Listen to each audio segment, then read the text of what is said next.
This November, Voyager 1 becomes the first thing we have ever built to sit a full light day from Earth. 16 billion miles out, moving away at about 17 kilometers every second, a command sent to it now takes a day to arrive and another day for the answer to come back. It carries no fuel to stop with. There is no engine aboard that could turn it, no maneuver left in it, nothing that could bring it back toward the place it was made. Everything it will ever do from here is drift outward. We built a thing, we let it go, and the letting go turned out to be permanent the moment it happened, though nobody standing at the launch site felt a door close. By the time the dark outside starts to lift, the way you hold the word home is going to shift a little. The certainty that leaving is a thing you can undo, that any distance can be walked back if you want it badly enough, will loosen its grip, and the fear underneath that certainty, the fear that going far means losing the place you came from forever, settles into something quieter and easier to carry. If the dark is where you do your thinking, if you are the kind who would rather look at the far edge of things than turn away from it, you are among people who do the same. Subscribing keeps these long, still nights coming, and keeps you part of the small circle who stay awake for this. Welcome to Quiet Pluto. Let's begin. There are two ways people usually settle this question, and most of us pick one and stop there. One says coming back is an engineering problem like any other, already solved once when we brought crews home from the moon, and every hard part after that is only a matter of bigger engines and better funding. The other treats deep space as a noble one-way trip, a sacrifice made by people who choose to go and know they will never see this world again, brave and sad and settled. Both feel complete from where you stand. Each one leaves out the same difficult middle. The barrier is neither a machine we have failed to build, nor a choice anyone makes at the launch site. What stands in the way is that the place you would be returning to does not hold still while you are gone. It moves in space and in time, and past a certain distance, it stops being somewhere you can aim at. Hold that third shape for a while, it changes what returning would even mean, and it leaves one question hanging over everything that follows. Not whether we could get back, whether there would be anything left to get back to. It is somewhere near 3 in the morning where you are. The lights are off, or nearly gone. Everyone you might call is asleep, and you are awake anyway, turning over something that refuses to settle. Maybe it is a distance in your own life you are not sure you can walk back, or maybe it is only the size of the dark outside and how little of it will ever know your name. Whatever brought you here at this hour, you already know who you are. This is made for the person who lies in the dark and lets the large questions in rather than shutting them out until morning. So let them in. There is space and there is time, and nothing here is going to hurry you. Every trip we have ever brought people back from was one where the way home was already drawn into the path before anyone left the ground. That is worth stating first, because it explains something about the moon that gets lost in the retelling. The moon sits about 239,000 miles out, close enough that the crossing takes roughly 3 days, and the crews who went there did not simply fly out and then turn around and fly back. They rode a shape. The path they were placed on was bent so that if every engine aboard went dead the moment they left Earth orbit, the moon's own gravity would catch them, swing them around its far side, and throw them back toward Earth without a single burn being fired. That shape has a name in the trade, the free return, and the word free is doing exactly what it looks like it is doing. The return cost nothing. It was not carried aboard as fuel, not scheduled as a maneuver, not dependent on anything working. And it was built into the geometry of the flight, a curve chosen so that falling was enough, Aim correctly on the way out, and the physics does the coming back for you. Whether or not anyone aboard is awake, whether or not the ship still functions at all. We know it works because it was used in earnest when an oxygen tank ruptured aboard the third crewed craft sent to land on the moon, crippling the main engine system and turning the mission into a survival problem 200,000 miles from home. The fix was to get the craft back onto that free return shape and let it fall. They fired the small descent engine of the lander to nudge the path, then rode the moon's gravity around the far side and back. The way home was, in the most literal sense, already there. They only had to stop missing it. So picture the tether, because it is the plainest way to hold what that means. A crew member outside a craft in orbit is clipped to it by a line, a real physical strap running from the suit back to the hull. The line is short, and it is taut, and it is the entire reason going outside is survivable. Push off, drift out, and the line is what makes the drifting temporary. Coming back is not a decision or a maneuver, it is a property of being attached. The moon flights were attached in the same way, held by a curve rather than a strap, and the moon's gravity was the far end of the line, reeling them in. Sit with how short that line actually is. 3 days out, Earth filling a good part of the sky the whole way, never a dot, never a star among stars, always plainly the world you came from, and always plainly close enough to fall back toward. The moon flights were the longest tether we have ever used, and against the scale of the space beyond them, they barely left the dock. Everything we call spaceflight with people aboard has happened inside that radius, or well within it. We have never once sent a person anywhere the line would not hold. There is an honest limit here I want to put down early, because it shapes the whole rest of this.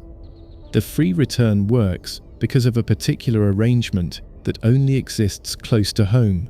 It needs a large nearby world to swing around, and it needs Earth to still be effectively right there, a target so large and so close that a bent path cannot help but run into it. Take those conditions away, and the trick evaporates. There is no free return from Mars, and there is no gravity assist that drops you back at Earth from the outer system, without a great deal of fuel and a great deal of arithmetic. The shape that made the moon survivable does not scale outward. It was a local mercy, and we mistook it for a general rule. That mistake sits underneath most of what people assume about deep space. We came back from the moon, so coming back is solved, and everything further out is the same problem wearing a bigger number. The question that follows naturally is why we cannot simply draw that same forgiving shape at every destination, aim well, and let gravity do the returning the way it did before. It is a fair question, and it has a plain answer. And the answer is where the trouble starts. The numbers underneath that curve are worth holding because they show how narrow the margin was. And the craft left Earth orbit at about 24,000 miles an hour, fast enough to break away, and then spent the next 3 days steadily losing speed as Earth's gravity pulled backward on it, until somewhere around 200,000 miles out, it crossed the point where the moon's pull became the stronger of the two, and it began falling forward instead. That crossing point is not the halfway mark. It sits roughly 9/10 of the way to the moon, because Earth is so much heavier, which means for almost the entire outbound trip, a craft is still coasting uphill against home. And the return, when it came, was violent in a way the phrase free return hides. A craft falling back from the moon arrives at the top of Earth's atmosphere at close to 25,000 miles an hour, and every bit of that speed has to be shared as heat in a matter of minutes. The heat shield ablates, burning away deliberately, carrying the energy off with the material it sheds, and the air outside reaches temperatures that would vaporize the craft without it. There is a corridor of entry angles only a couple of degrees wide, Too steep and the deceleration kills, and too shallow and the craft skips off the atmosphere entirely and goes back out. The free return delivered the crews to the top of that corridor, and the rest was still a controlled fall through fire. There is a detail about the far side pass that makes the tether image exact rather than decorative. As the craft swung behind the moon's bulk stood between it and Earth, and radio contact stopped completely. For roughly 3/4 of an hour on each pass, the people aboard were the only humans who had ever been entirely out of touch with every other human being alive, unable to send or receive anything, while the maneuver that decided whether they were coming home either happened or did not. Then the craft came around the near limb, and the signal returned, and everyone on the ground learned what had already been settled. It is easy to hear 3 days and think of it as a long way. Set it against the rest of this and the proportion changes. Light covers the distance to the moon in about 1¼ seconds, which means the delay in a conversation with a lunar crew was short enough to talk through almost normally. A pause at the end of each sentence rather than a barrier the moon is close enough to hold a conversation with. Nothing else we have ever visited is, and that single fact separates the flights we brought people back from and everything that comes after. The gravity that did the work is worth putting a number on, because free is a strong word. Yet the moon pulls with about 1/6 of the strength Earth does at its surface, which is enough to bend a passing craft's path substantially, but not enough to capture it outright. A craft arriving at lunar distance without slowing is on a path that the moon can curve but cannot hold, and the curve it produces is exactly what sends the craft back the way it came. The entire return was borrowed from a body too weak to keep what it was bending, which is a fine description of the only safety net we have ever had out there. Something about the view on those flights belongs here, because it is the last time the tether was short enough to see both ends. From lunar distance, Earth is still a disk you can resolve with the naked eye. Weather systems visible on it. The Terminator line dividing day from night clearly drawn. It hangs there, unmistakably a world, and unmistakably the one you came from. And it never leaves the sky. Every crew that has travelled beyond low orbit had that in front of them the entire time. No one has ever gone far enough that home became a point of light, and the psychological weight of that difference is a thing we have measurements for on one side and guesses on the other. The lunar flights also had a margin nobody planned for and everybody depended on. 3 days out means 3 days back, which is inside the span that a crippled craft can be kept alive on stored air and water and power, and inside the span that people can go without sleep and still function through an emergency. Stretch the same failure to a Mars crossing and the numbers stop working. A craft losing power 6 months from anywhere does not have a 3-day problem. It has a problem measured against consumables that were budgeted for a full crossing, with no reserve for improvisation, and the improvisation that saved a lunar crew becomes arithmetic that has no solution. The mass of what came back is the detail that makes the shape of the whole enterprise obvious. A stack taller than a 10-story building left the pad, and what returned through the atmosphere was a cone barely wide enough for 3 people to sit in, everything else having been burned, dropped, or left behind.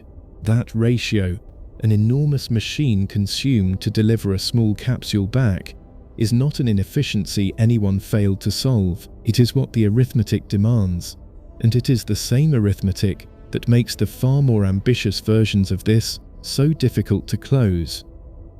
Past the moon, the way home stops being a shape you can draw and becomes a thing you have to carry.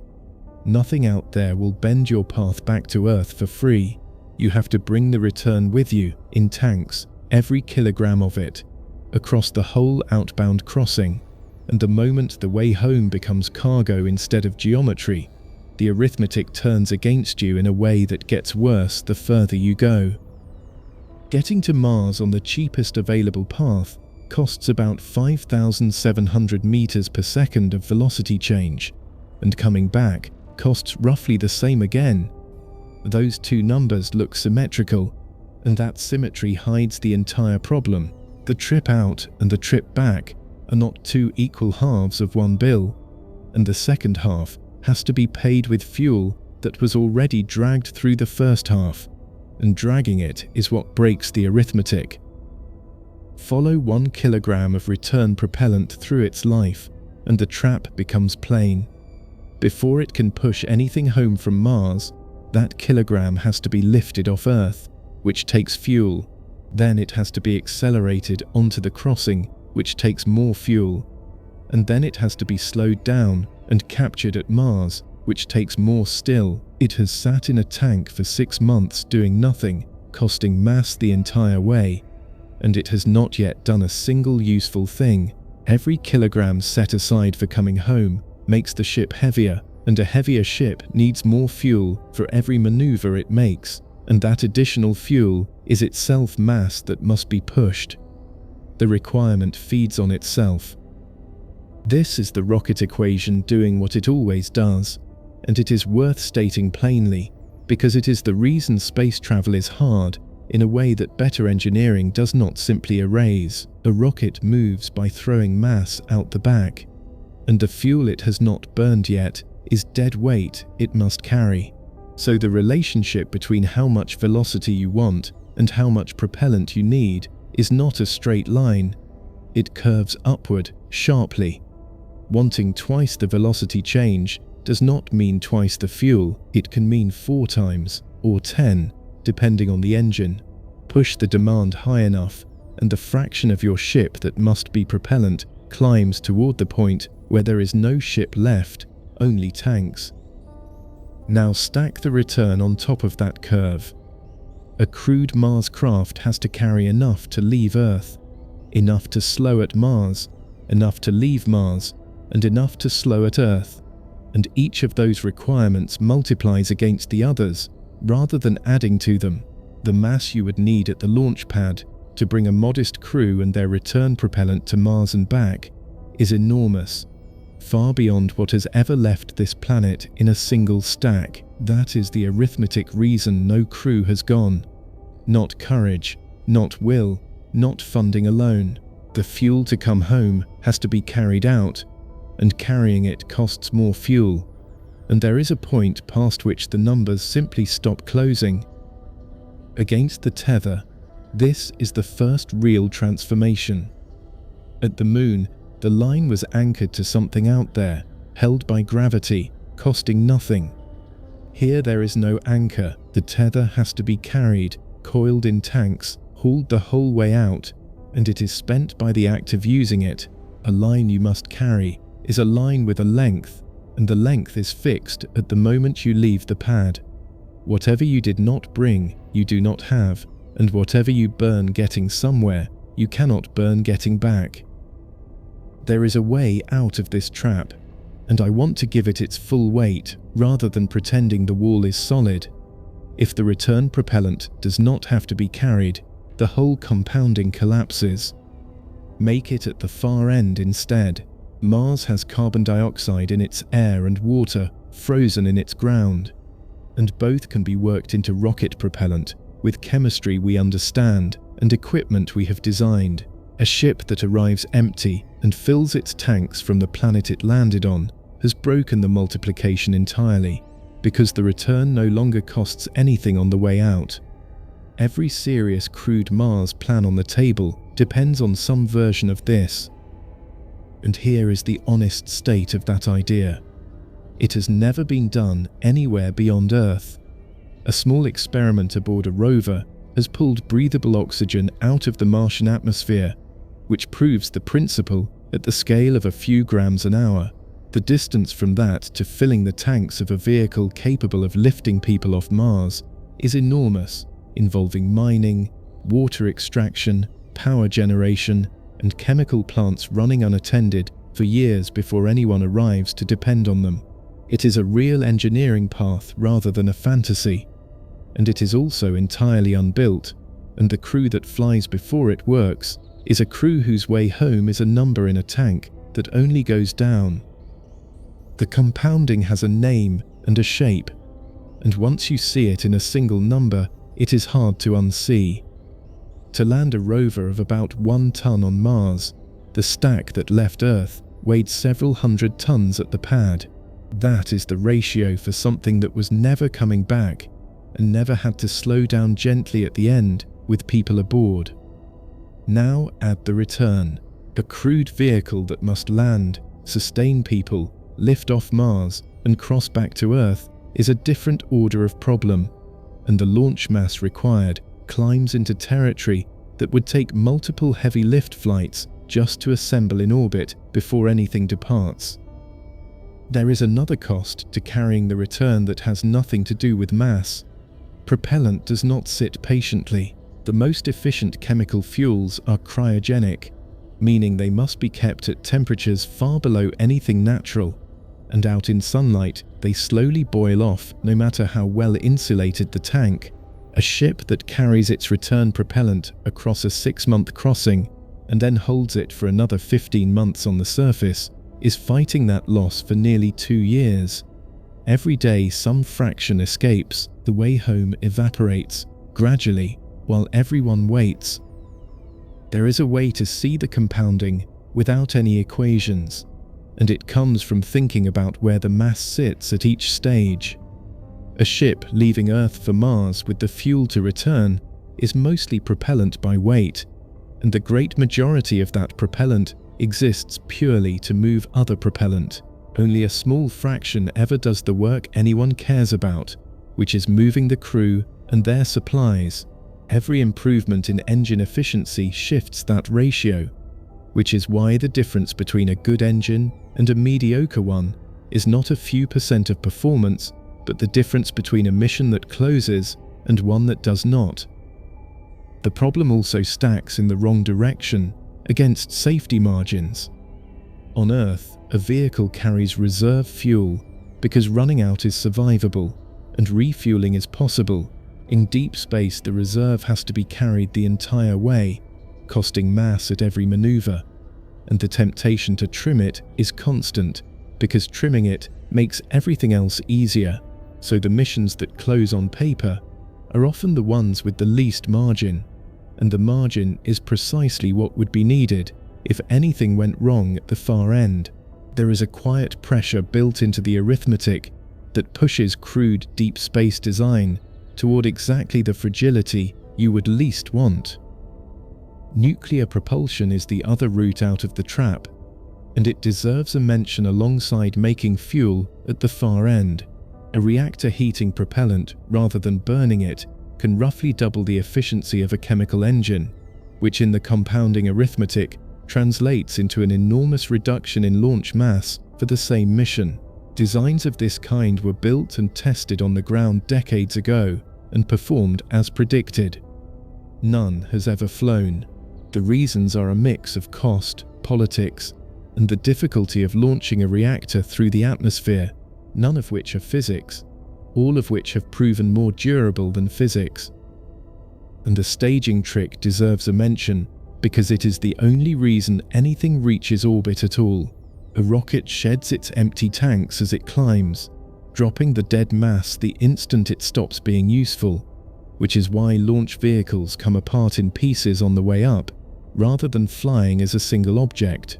That trick works beautifully against gravity in the first few minutes, and does very little for the compounding problem further out, because the return propellant cannot be staged away. It has to remain aboard, whole, until the moment it is used, which is the one piece of mass no clever engineering can drop early. Every kilogram of anything else competes with the same budget, and that competition shapes what a mission can even attempt. Shielding against radiation is mass. A spinning structure to provide artificial gravity is mass. Food, water, spare parts, medical supplies, redundant systems, all mass. All of it multiplying against the fuel required to move it, and the fuel required to move that fuel. So the vehicle that best protects a crew is the vehicle least able to bring them home, and the one that can bring them home carries the least protection. Those two demands pull directly against each other, and no design has ever satisfied both. There is one more hidden cost in the return propellant that has nothing to do with mass or boil off, and it is reliability. An engine that must fire after 2 years of cold soak in space, having never been tested since it left the ground, is being asked to work perfectly on its first and only attempt at the single most consequential moment of the mission. Seals age, valves stick, electronics degrade under the same radiation the crew is absorbing. Everything about the return depends on hardware that has been sitting idle in a hostile environment for longer than most machines here go without maintenance, and there is no way to rehearse it. The clearest way to feel the compounding is to run it backward from the surface of Mars. To lift a small crew off that world, you need an ascent vehicle with full tanks, and to have that vehicle on the surface, you had to land it, which took heat shielding and fuel for the final descent. Landing it meant slowing at Mars, which took more fuel. Yet to bring it across, you had to accelerate all of it out of Earth orbit, which took a great deal more. And to put that in orbit, you had to lift every kilogram off this planet first. Each stage exists only to make the next one possible, and the whole chain is there to deliver a few people back to a capsule. So a ship that carries every drop it needs has solved the first problem at ruinous cost. It still cannot leave whenever it wants. The way home is not only a quantity of fuel, it is also a matter of timing, and the timing is set by two worlds moving on their own schedules, neither of which cares that anyone is waiting. The efficient path between Earth and Mars exists only when the two worlds sit in the right relative positions, and that arrangement comes around about once every 26 months. Between those moments, there is no cheap path at all. Not a slower one, not a harder one. The road is simply absent, and it stays absent for roughly 2 years at a stretch, and the reason is that both worlds are moving, and they move at different rates. Earth goes around the Sun once a year. Mars takes nearly twice that, about 687 days, so the two are constantly changing their relationship to one another, sometimes on the same side of the Sun, sometimes on opposite sides. The gap between them swinging between roughly 34 million miles at its tightest and more than 250 million at its widest. A crossing does not aim at where Mars is, it aims at where Mars will be months from now, and that only works when the geometry lines up at departure. Leave at the wrong moment and you arrive at a place Mars has already left or has not yet reached, with no fuel to fix the difference. Here is the part that catches people, and it is the heart of this. The alignment that gets you there is not the alignment that brings you back. Those are two separate arrangements of the same two worlds, and they do not occur together. A crew that rides the efficient path out to Mars arrives, and then has to wait for the geometry to come back around in the other direction. That wait runs roughly 15 months. Not 15 months of choice, or of science, or of caution. 15 months during which the road home does not exist, cannot be built, and will not appear no matter what anyone aboard decides. This is why the standard crude Mars profile looks the way it does.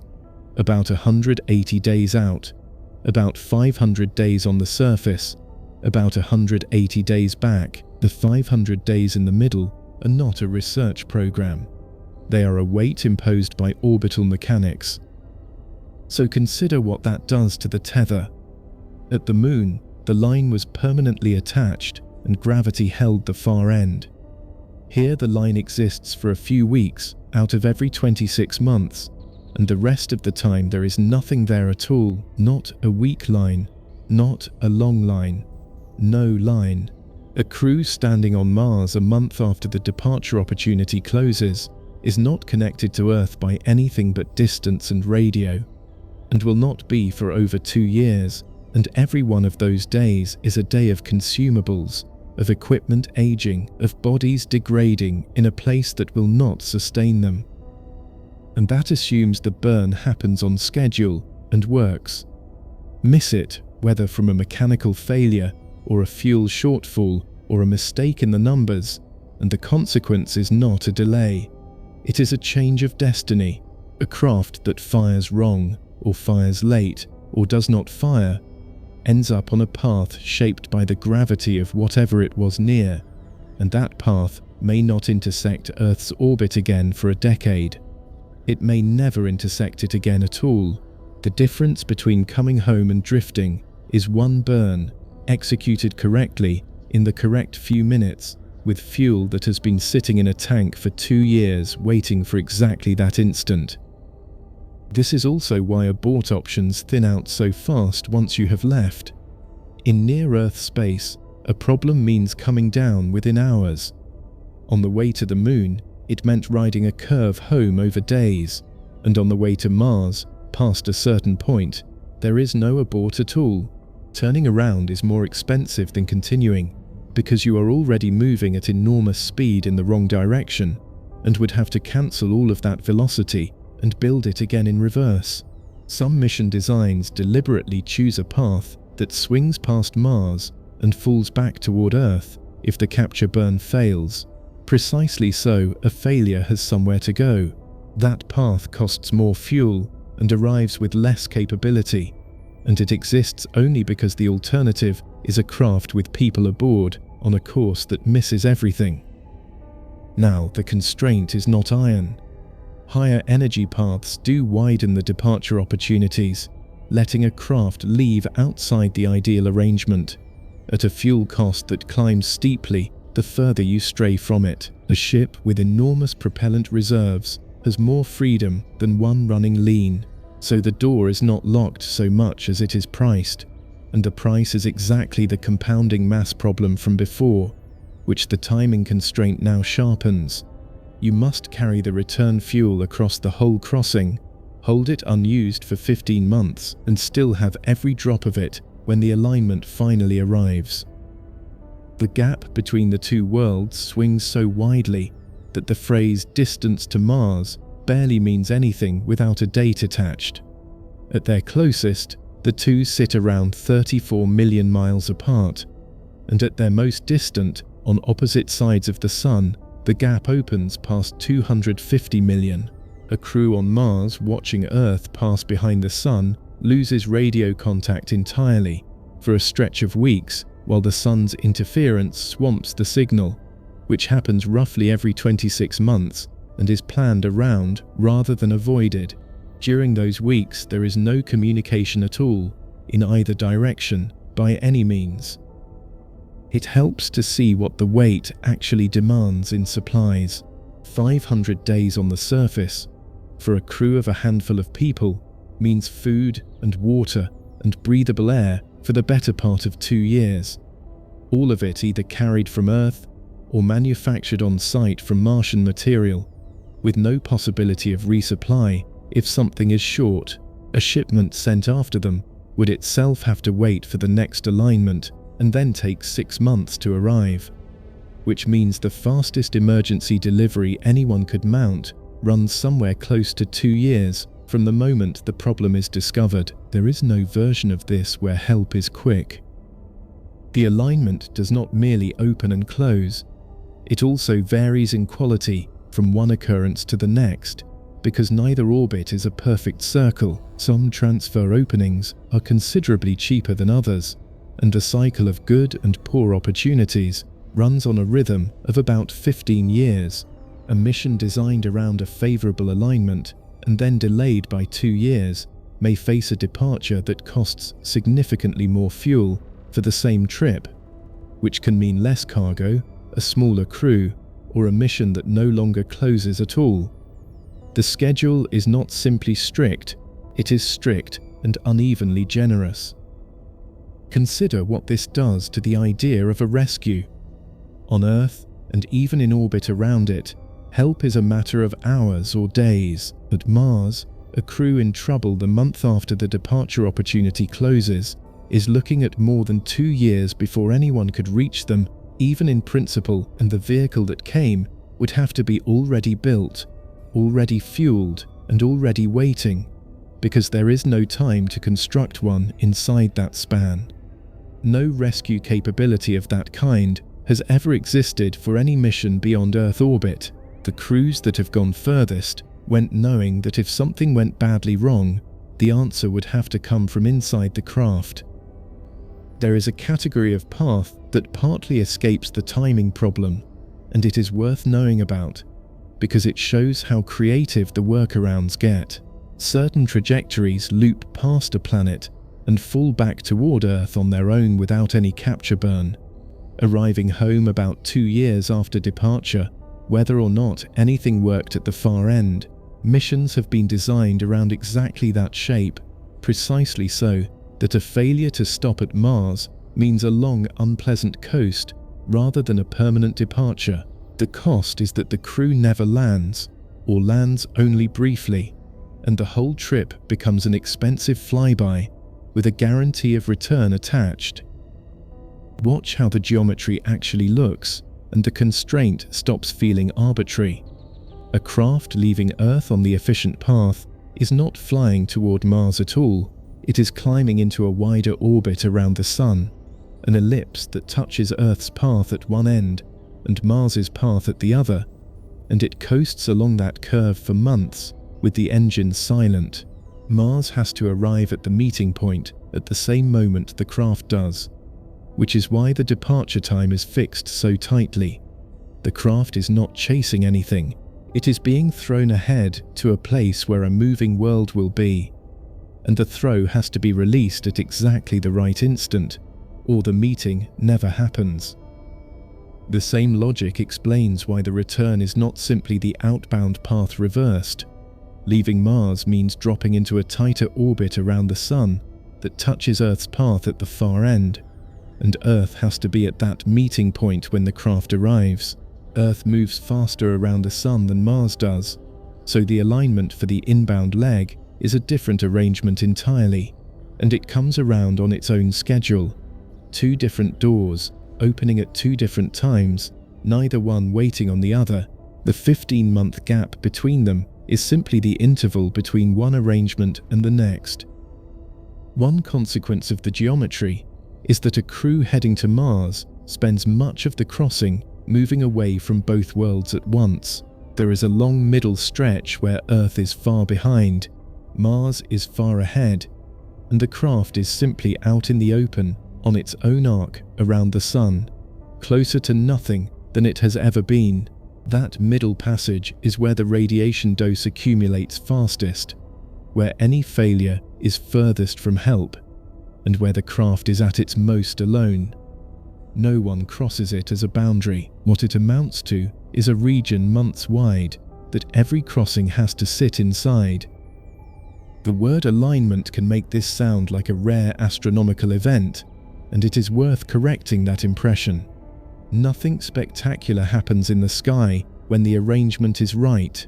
Mars is simply positioned so that a craft leaving now will arrive where Mars will be in about 8 months, which is a matter of angles and speeds rather than anything visible. Anyone standing outside on the day a departure opportunity opens would see nothing at all. The door is entirely a fact about geometry, invisible, precise, and completely indifferent to whether anyone is ready to use it. Through all of that waiting, one thing still connects the crew to Earth: a signal. And that connection turns out to have a limit of its own, one that no engine and no funding and no engineering can shorten by even a second, because it is set by the speed of light itself. A command sent to Voyager 1 takes about 23 hours to arrive, and the answer takes another 23 hours to come back. That is the situation right now, tonight, with the most distant machine we have ever built, out past the edge of the Sun's influence at roughly 170 times the distance from here to the Sun. 2 days between asking and knowing. This November it crosses the mark where the one-way trip takes a full 24 hours, the first object we have made to sit a whole light day away. Nothing about that delay is a technical shortcoming, which is what makes it different from every other barrier in this. The signal is already traveling at the fastest speed anything can travel. There is no better transmitter, no cleverer encoding, no future breakthrough that trims it. The gap is the distance divided by the speed of light, and both of those numbers are what they are. Every year Voyager adds about 3.5 times the Earth to Sun distance to its odometer, and every year the conversation gets a little slower, permanently. Bring that back to a crew, because for people the delay does something worse than slow things down. It removes the possibility of help. At Mars, depending on where the two worlds sit, a message takes somewhere between about 4 minutes and 24 minutes to cross one way, so the fastest possible exchange, a question asked and an answer returned, runs from roughly 8 minutes to nearly 50. Nothing resembling a conversation can happen across that gap. Mission Control cannot talk anyone through a failure in progress. By the time a warning arrives on Earth, the situation that caused it is already many minutes into whatever it became, and by the time advice gets back, many more. A crew in trouble is alone with the trouble, always, by the structure of the thing, rather than by anyone's failure of care. The tether has changed again here, and this is its thinnest form yet. It is still there, stretched from Earth all the way out, but it has become something you can no longer pull on. A line you cannot pull is not much of a line. Information still travels it, slowly, in both directions, and nothing physical does. You can talk, and you cannot be reached. The distinction sounds small until you sit inside it, and then it becomes the difference between being far from home and being somewhere else entirely. Something in that changes people, and the record on it is real rather than speculative. Crews on the space station report that the constant presence of Earth in the sky, always there, always a few hours from return in an emergency, is a psychological flaw they only notice when they think about losing it, and crews who went to the moon lost the radio entirely for stretches behind the far side, the first time any humans had ever been completely cut off from every other human. And that silence lasted around 45 minutes at a time. A Mars crew would live with a permanent version of that. Not silence exactly, but a world that only ever speaks to them from minutes in the past, and eventually a world that appears in their sky as a point of light rather than a place. The honest limit here matters, and I do not want to overstate the case. Light lag is a barrier to help and to presence, not to physical return. A ship can come home in total silence. The delay does not touch the engines, does not touch the trajectory, does not stop anyone from firing a burn on time. Everything about the transit works exactly the same, whether anyone on Earth is talking or not. What it removes is the sense that the world you left is still with you.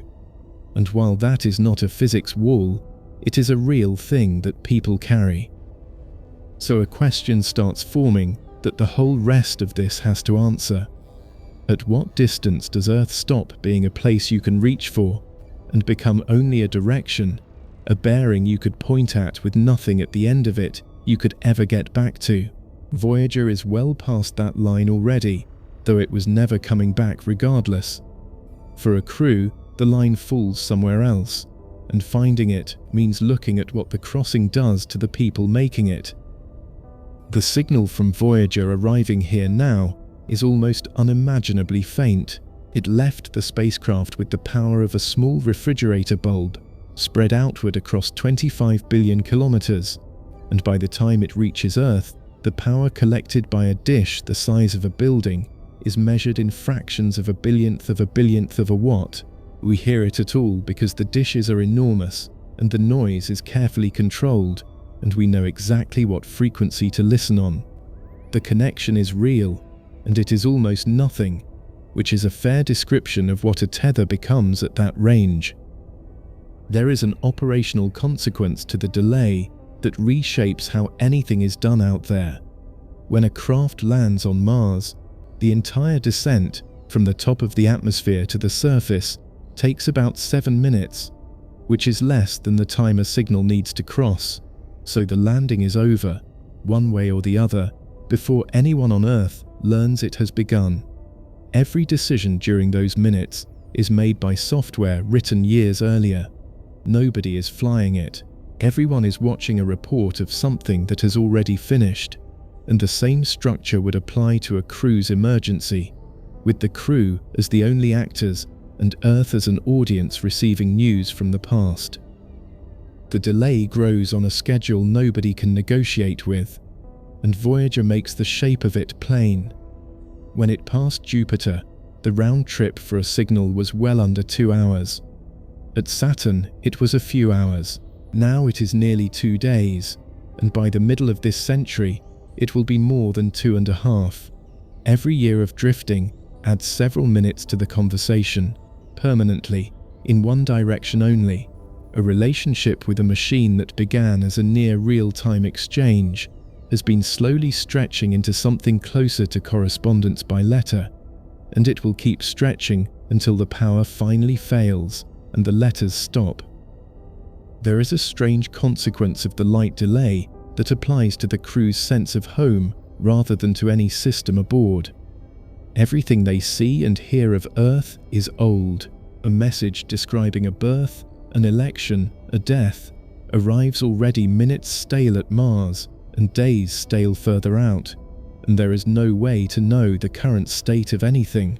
The world they left continues without them in a way they can only ever learn about after the fact, which is a mild version of the same problem that becomes catastrophic later in this video when the gap stops being minutes and starts being centuries. Yet the delay also changes what autonomy has to mean out there. A crew beyond the moon cannot be supervised in any meaningful sense, which means every procedure, every diagnosis, every repair has to be executable by the people aboard with the tools aboard. Medical emergencies are the sharpest version of this. A crew of a handful of people, one of whom might be the patient, has to handle whatever happens with no possibility of evacuation and no specialist on the line, and the standard answer is training and stocked supplies and a great deal of hoping. That is not a technology gap. It is a consequence of light speed and distance, and it does not improve with better radios. The dishes that carry these conversations are worth a moment because they show what the connection costs on our end. Listening to a probe at the edge of the system requires antennas tens of meters across, cooled receivers, and a global arrangement of stations so that as Earth turns, one is always facing the right part of the sky. Every distant craft shares that same limited set of ears, and time on them is scheduled and fought over, so the tether is not only slow and thin, it is also intermittent by necessity, because the far end is talking to something that has other things to listen to, and only so many hours in a day to do it. There is a quieter effect of the delay that shows up in how people speak across it. Conversations with a lunar crew had a rhythm, a pause of a couple of seconds that everyone learned to work around, and the exchanges still felt like exchanges. Push the delay past a minute, and the form changes entirely. Nobody converses, they report. Each side sends a complete account of a situation, and then waits, and the reply addresses a situation that has already moved on. The relationship stops being dialogue and becomes two monologues aimed at each other across a gap, which is a strange way to stay connected to the world that sent you. Consider what the delay does to the simple act of asking a question, since that is where the isolation actually lives. A crew member notices something wrong with a system and sends a query to Earth. The specialists there receive it, spend an hour understanding it, and reply.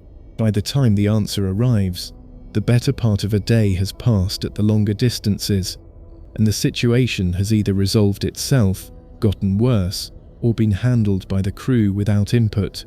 Over a multi-year crossing, that pattern trains everyone aboard to stop asking, because asking stops being useful. The tether does not break, it goes quiet from disuse. Because the crew that waits out all that silence is not waiting unchanged. Bodies do things in deep space that bodies do not do here, and some of what they do is permanent, and it decides whether the world at the far end of that long thin line could still hold the people who left it.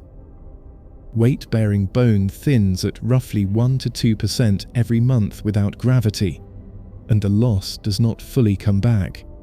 That is the plainest fact about deep space travel that almost nobody hears, and it changes what the word return actually means. A crew that leaves Earth and comes back after a long crossing does not step off the ship as the people who boarded it. Some of what happened to them out there is permanent. The mechanism is straightforward and a little unsettling. Bone is not inert scaffolding. It is living tissue in constant turnover, with cells that build new material and cells that break old material down, and the balance between them is set largely by load. Stand, walk, carry things, and the building cells keep pace. Remove the load entirely, as freefall does, and the building side slows while the breaking side carries on at its usual rate. The skeleton reads the absence of weight as a message that it is overbuilt, and it obliges by disassembling itself, and the hips and the spine and the legs, which carry the most here, lose the most out there. Arms barely change, since they were never bearing weight to begin with. 6 months of that costs bone strength comparable to about 2 decades of ordinary aging, and the recovery is only partial, which is the part that should land hardest. Inside a bone there is a fine internal lattice, a structure of tiny struts and beams that gives the whole thing its strength, and prolonged freefall does not merely thin those struts, it removes some of them completely. What is gone cannot be rebuilt. The body can thicken the struts that remain, but it does not grow new ones. Astronauts who spent 6 months or more in orbit were still measurably below their pre-flight bone strength a full year after coming home, having recovered about half of what they lost. Their shin bones carried a permanent deficit, equivalent to roughly a decade of aging. Radiation is the other half of it, and it works on a different schedule. Outside Earth's magnetic shelter, the space between worlds is crossed constantly by galactic cosmic rays, atomic nuclei accelerated to enormous energy by exploding stars somewhere else in the galaxy, arriving from every direction with no pattern and no warning. These are not the particles a hull turns aside easily. They punch through metal and through whatever is behind the metal, leaving damaged tissue along the track. A detector riding along with a rover on its way to Mars measured what a crew would actually absorb, and the number for a round-trip cruise alone comes to about 2/3 of a sievert. Add a long stay on the surface and it reaches roughly 1 sievert. The career limit some agencies set for an astronaut across an entire working life is about 1 sievert, associated with something like a 5% increase in lifetime fatal cancer risk. Notice where the dose is worst. The cruise, not the destination. Out in the open between worlds, the daily dose runs near 1.8 millisieverts, roughly 3 times what it is standing on the Martian surface, because Mars at least has some atmosphere above and a whole planet below blocking half the sky.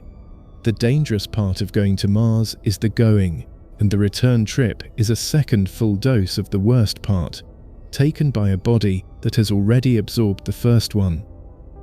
The tether has quietly changed again, and this is its cruelest form, and the line is still attached. A ship can still fly the path. What has shifted is the thing on the end of the line, a body that no longer fits the place it would be returning to. Earth's gravity does not negotiate. A skeleton that has been quietly disassembling itself for a year and a half comes back to a world that immediately demands it hold up a full weight again, which is why crews returning from long orbital stays are carried from the capsule rather than walking out of it, and why they spend months relearning something as simple as standing. There are real answers to all of this, and they deserve stating.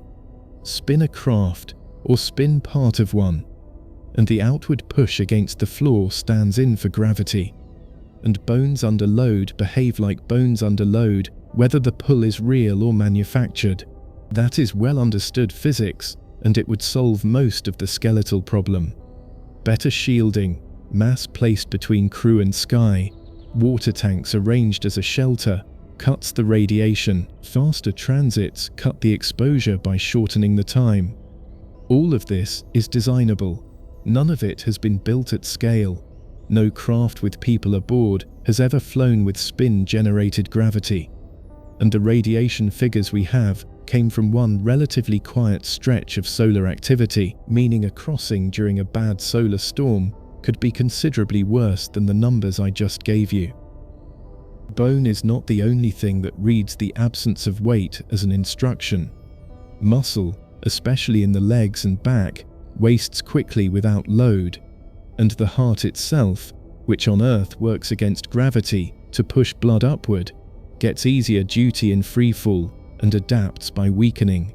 Fluids that gravity normally pulls toward the feet redistribute upward instead, puffing the face and raising pressure inside the skull, and that pressure appears to flatten the back of the eyeball over months, changing vision in ways that do not always recover. The body is not being damaged by space so much as it is efficiently rebuilding itself for a place where nothing weighs anything, which is exactly what makes coming back a problem. And the radiation carries a second category of risk that has nothing to do with cancer, and it is the one that worries people most for long crossings.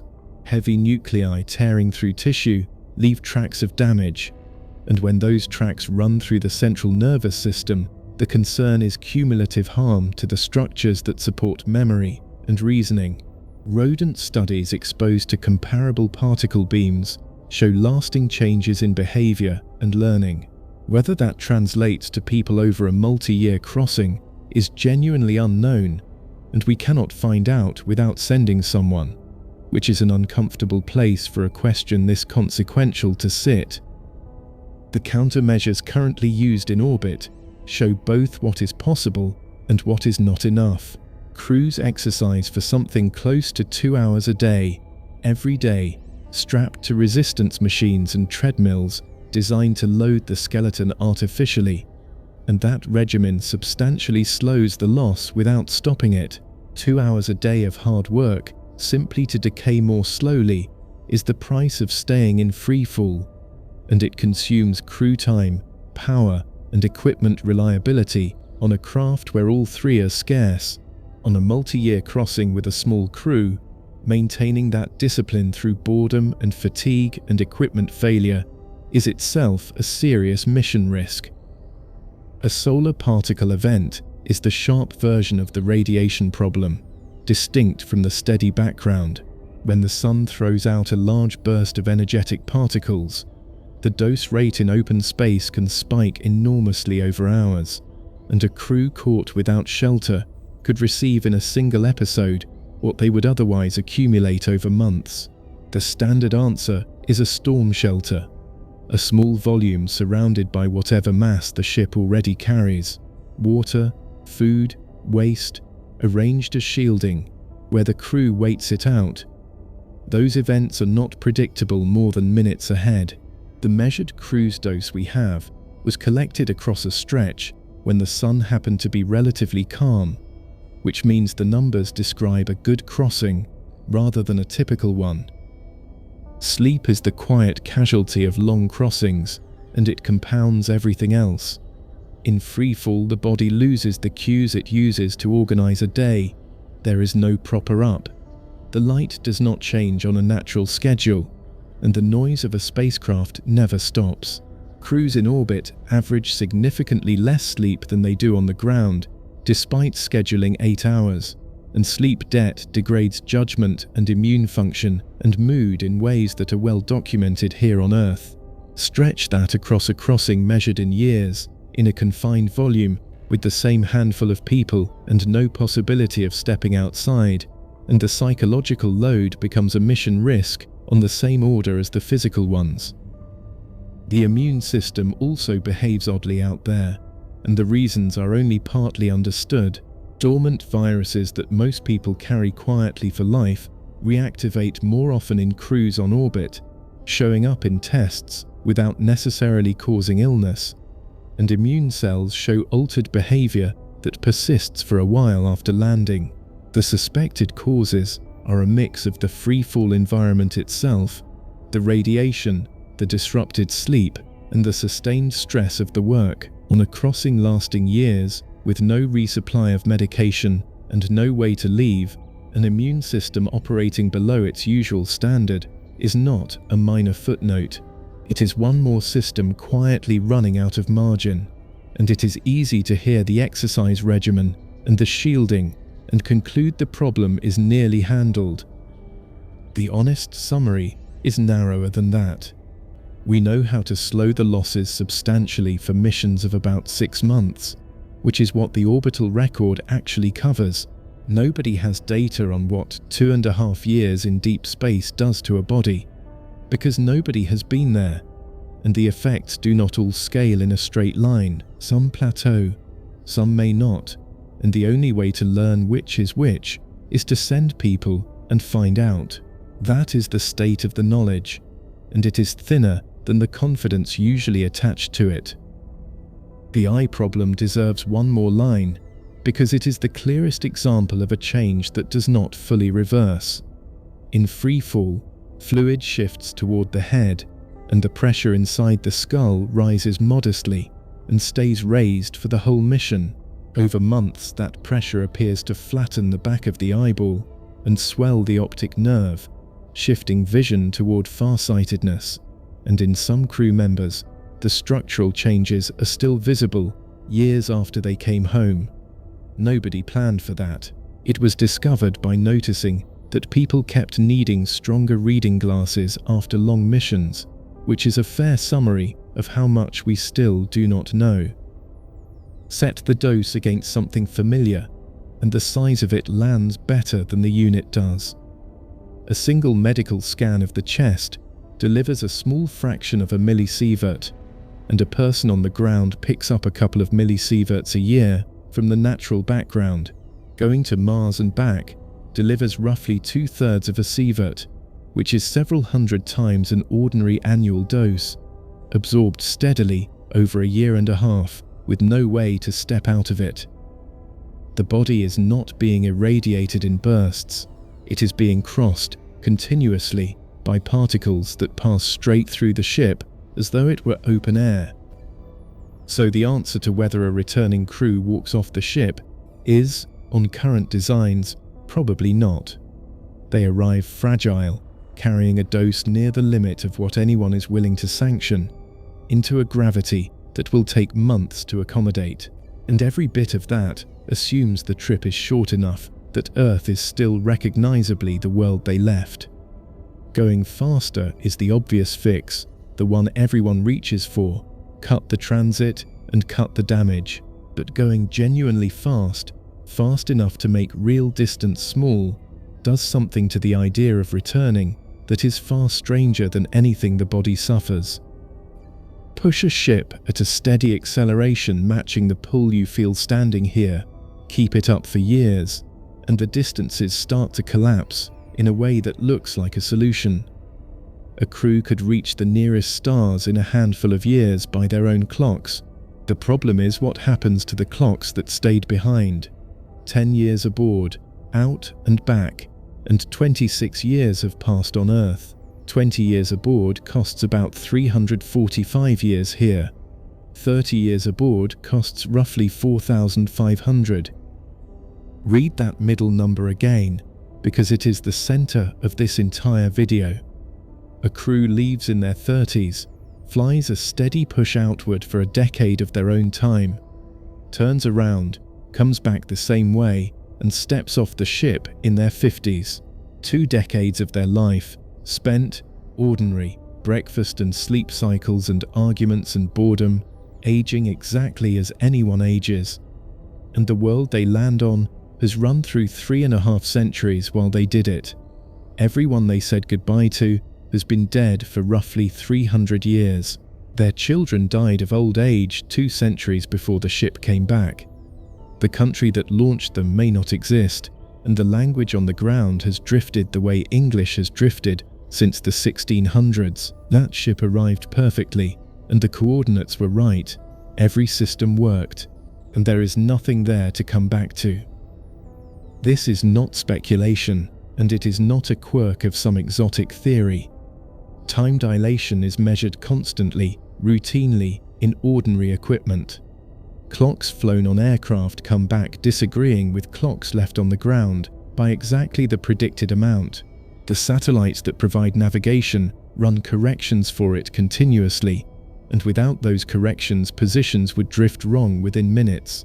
Particles created in the upper atmosphere survive to reach the ground when their brief lifetimes say they should have decayed miles up, and they survive because at their speed, their internal clocks genuinely run slow. The effect is as solid as anything in physics. Move fast, and your own time passes normally to you, while running slow relative to everyone you left. What makes it the barrier rather than the solution is that it is not symmetric in a way anyone can escape. The crew does not lose the years. From inside the ship, 20 years pass, and they are 20 years older, and nothing feels strange or stretched or wrong. There is no sensation of time dilation to notice. The universe simply hands you the trip you paid for, while charging everyone else a different rate, and the faster you go, the more efficiently you buy distance with your own time, and the more of Earth's time you spend without ever touching it. So the tether does something it has not done all night. It stops being cut by distance and starts being cut by time. The line still reaches the place. Earth is right there, at the coordinates, exactly where it should be, and the ship can fly to it and enter orbit and land. What the line no longer reaches is the moment. The far end of it is anchored not to a location, but to a date, and the date has moved, and no amount of fuel or engineering or care brings it back. You can return to the place, and you cannot return to the time, ever, in any direction, and time only runs one way for the world you left. That is where the promise of this whole video lands. Home is gone, in the only sense that counts, while the place itself is still sitting right there, blue and turning and entirely reachable. The ship comes home, and the crew does not, because home was never only a set of coordinates. It was a set of coordinates at a particular moment, populated by particular people, and the moment is the part the physics takes and does not give back. And there is a further turn in it, colder still. The faster the ship, the worse the loss. Speed is what makes interstellar distance survivable, and speed is precisely what destroys the return. A slow ship cannot reach anything, and a fast ship reaches things and arrives home centuries late. There is no setting of the dial that gives you both, because the same effect that shrinks the crossing stretches the gap between the traveler and everyone else. The tool and the wound are the same tool. So, is that a return at all? Genuinely, I do not think there is a clean answer, and I am going to leave the question standing rather than resolve it for you. The ship comes back, and the crew comes back. Something enormous does not come back, and it is not clear what to call the thing that happened. 10 years aboard for 26 on Earth is the mild end of the table, and it is worth walking one step further out to see how fast the exchange rate turns. At 30 years of ship time, the ratio has become roughly 150 to 1, and a crew that spent 3 decades aboard steps out into a world 4,500 years older than the one they left, which is the span separating us from the building of the first pyramids. The reason the numbers explode is that time dilation does not scale gently. As speed climbs toward light speed, each additional fraction buys enormously more distance and costs enormously more of everyone else's time, so the curve bends upward without limit. There is one detail in this that most people get backward, and it is worth correcting because it changes the feel of the thing. The crew does not experience slow time. Nothing aboard is sluggish or stretched. Clocks tick normally. Meals happen on schedule. Hair grows at the usual rate, and if the ship had no portholes, there would be no way to tell from inside that anything unusual was happening at all. The dilation is entirely a matter of comparison between two separated observers, and neither one feels strange. Yet the strangeness only appears when they meet again and compare, which happens exactly once, at the end, with no warning and no way to prepare for the size of the difference. The physics behind this is not exotic, and it is worth stating in one plain line. Nothing with mass can reach the speed of light, and as a ship approaches it, the same push produces less and less increase in speed, while the ship's clock falls further and further behind everyone else's. The energy required climbs without limit as the speed nears that ceiling, which is why the table's later entries are fantasies of propulsion, even though they are certainties of relativity, and the time dilation is real. An engine that would deliver it is the part nobody has. There is an obvious question this raises about the outbound leg alone, and the answer is worth being clear about. A one-way traveler suffers exactly the same effect. Still, a crew that flies a steady push to a star 100 light-years off and stays there has still left behind a world that aged more than a century while they aged a fraction of it. The dilation is not a penalty for returning, it applies to the going, and returning merely brings you back to face the size of what it did. A one-way trip hides the loss by never confronting it. The round trip is the version where you have to look at the number. It is worth noticing which direction the asymmetry runs, because it decides who bears the loss. The traveler is the one who saves time, and the world is the one that spends it, which sounds like the traveler gets the better end of the bargain until you look at what each has at the end. So the world carries on, generation after generation, entirely intact and gradually forgetting that anyone left. The traveler arrives holding a memory of people who have been gone for centuries into a place that has no memory of them at all. Now the one who skipped the years is the one who ends up with nothing on the other side of them. There is a mission profile that makes the dilation feel less like arithmetic and more like a decision someone would actually face. A crew flies out at a steady push toward a system 11 light-years off, arrives after 5 years of their own time, spends a year there, and turns for home. They step off the ship having lived 11 years of ordinary life, and 26 years have run here. Everyone they knew is still alive, older by a quarter century, having watched a generation pass while the crew watched a decade.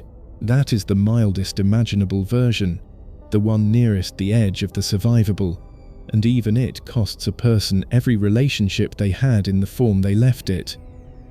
Push it once more, and the loss stops being personal and becomes historical. A crew gone 20 years by their own clocks returns after 3.5 centuries here, which means the institution that sent them is gone. The records may or may not have survived, and their arrival is an event in someone else's history rather than a homecoming. They would be, in the most literal sense, artifacts, people from a previous era arriving intact, carrying first-hand memory of a world that is now studied rather than lived in. Nothing about the ship failed. The trip worked exactly as designed, and that is what makes it hard to look at. It is worth stating what the crew would actually see out the port during all this. Because the strangeness is not confined to the clocks. At speeds approaching light, the light from ahead is shifted toward the blue, and the light from behind toward the red, and the whole star field appears to crowd toward the direction of travel, bunching into a bright ring ahead, while the space behind empties and darkens. The sky stops looking like the sky. Everything the crew sees is a picture of the universe distorted by their own motion through it, which is a fitting view for people who are also watching everyone they know age at a rate they cannot share. There is a modest version of this effect operating right now, and it grounds the whole thing in something measured rather than imagined. Crew members who have spent a year on the space station return to Earth a tiny fraction of a second younger than they would have been on the ground, and the difference has been calculated and confirmed. The amount is trivial, a few thousandths of a second, because the speeds involved are trivial compared to light, and the mechanism is identical. What separates that harmless curiosity from the centuries in the table is nothing but speed, and the exchange rate between the two is the steepest curve in physics. Which is a good moment to step down off all of this, because nobody is flying anywhere near light speed, and the honest barrier facing anyone alive today is far more ordinary than time itself. We do not have an engine that can push a ship steadily for years, and we are not close to one, and at the speeds we actually have, the problem never even gets as far as relativity. Voyager 1 is moving at about 17 kilometers per second, and Proxima Centauri, the nearest star to the Sun, sits about 4¼ light-years away. Put those two numbers together, and the crossing takes something on the order of 73,000 years. Not a lifetime, not a dynasty, not a civilization. 73,000 years is longer than our species has been farming, longer than there have been cities or writing or wheels. Roughly the span between the last ice age's deep cold and now, spent by a machine crossing the gap to the closest star there is. And Voyager is not even aimed at Proxima. It is heading in a direction that will not bring it near any star for a very long time. And the closest approach it will make to anything in the next several tens of thousands of years is a distant pass by a faint star, well over a light-year off, which is not an arrival by any definition, and it carries no fuel to steer with and none to stop with. Whatever it passes at full speed and keeps going. So the interstellar version of this question never even reaches the difficulties we have been building all night.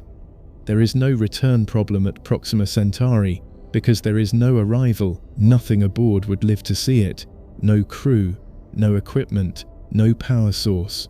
The thing that makes the trip impossible is not the coming back. It is that nothing survives the going, and the going takes longer than recorded history several times over. Hold the tether against that, and it becomes almost absurd. We have been talking about a line that has to be carried, a line that is only sometimes there, a line that stretches into slow light and finally into a broken clock. Here the line is simply measured honestly against the distance, and no length of it is long enough. Not by a factor of 2, and not by 100. The nearest star is roughly 9,000 times further away than Voyager has travelled in nearly 50 years, and Voyager is the farthest thing we have ever thrown. Let me put the scale in one more way, because numbers this large stop meaning anything without a second handle. Light takes about 8 minutes to reach here from the Sun, and roughly 23 hours to reach Voyager. To reach Proxima, it takes over 4 years. So the fastest thing in the universe, moving without pause, needs 4 years for a trip our best machine would need 73,000 years to make. The gap between what light does and what we do is the whole story of why interstellar travel is a different category of problem from everything else in this video. Now the honest part, and it cuts against the gloom. Voyager's speed is not a limit on human capability. It is the speed of a 1970s probe that was flung outward by planetary gravity and has been coasting ever since with nothing pushing it. Designs exist on paper that would do far better. Small light sails driven by enormous ground-based lasers could in principle reach a meaningful fraction of light speed and cross to Proxima in a few decades, though they would be tiny, unable to slow down, and would take a handful of photographs during a flyby lasting hours. Fusion-driven concepts, sketched decades ago in serious detail, could push larger craft to a few % of light speed and make the crossing in a century or so. Neither has been built. Both are engineering drawings and physics arguments, not machines.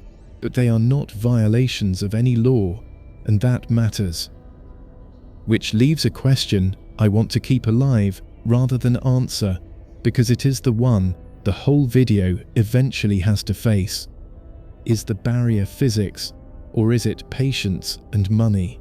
For interstellar distance, the honest answer is that the physics permits far better than we have managed, and the gap between the drawings and the hardware is enormous and shows no sign of closing soon.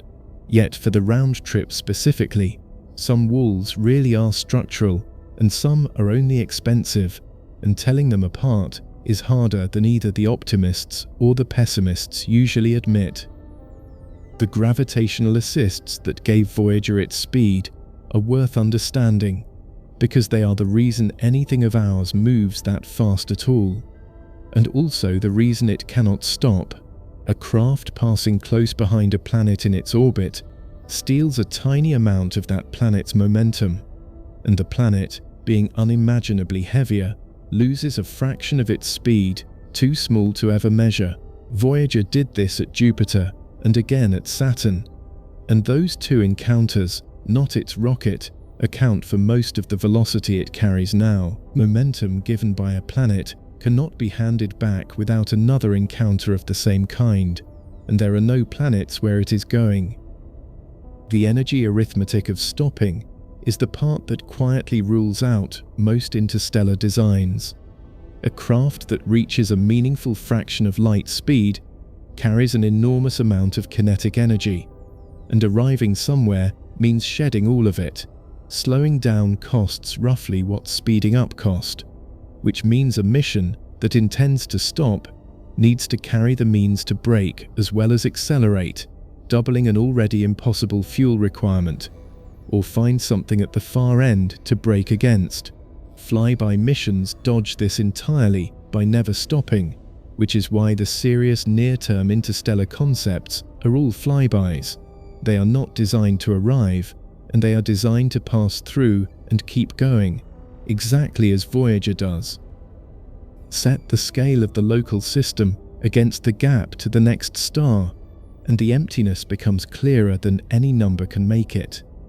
Light crosses from the Sun to Neptune in about 4 hours, and light needs more than 4 years to reach the nearest star, so the distance from our star to its nearest neighbor is roughly 10,000 times the width of the planetary system we live inside, and almost all of that space contains nothing at all. No worlds, no dust worth mentioning, no landmarks, only the slow thinning of one star's influence and the eventual strengthening of another's. Interstellar space is not the gap between destinations, it is the overwhelming majority of what exists. There is one more constraint on the light sail idea that keeps it honest. A sail driven to a large fraction of light speed by a laser has no way to slow down at the far end because the laser is behind it and cannot push backward.